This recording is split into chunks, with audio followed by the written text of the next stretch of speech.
Let me tell you why Eddie Cochran was so great. A couple reasons. First, he was diverse. He could play rockabilly, he could play jazz, he could play rhythm and blues, he could play straight rock, he could play country, he could sing ballads, he could sing jamming songs. The man was quite diverse in his talents, and at a very young age too, 21, 22 years old, and he'd already accomplished such amazing things in music. Second, he was a real musician.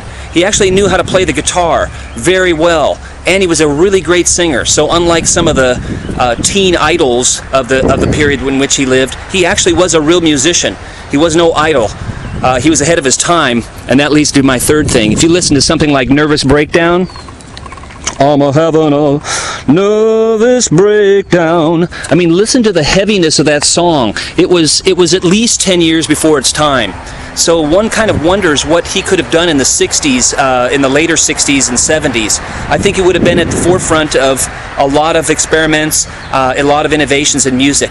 But in the short time that we actually had him around with us, he accomplished great things. And so if you don't know who Eddie Cochran was, and you love music, and you love talent and enthusiasm in music, then you need to check him out, Eddie Cochran. And he is buried here in Cypress, California. Fortunately, in a very beautiful spot. So, we miss you, Eddie. After all this time, there are people that remember you, and indeed, we will never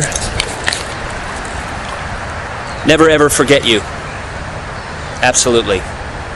And you future generations that watch this, make sure that you teach your kids about Eddie Cochran. Thanks.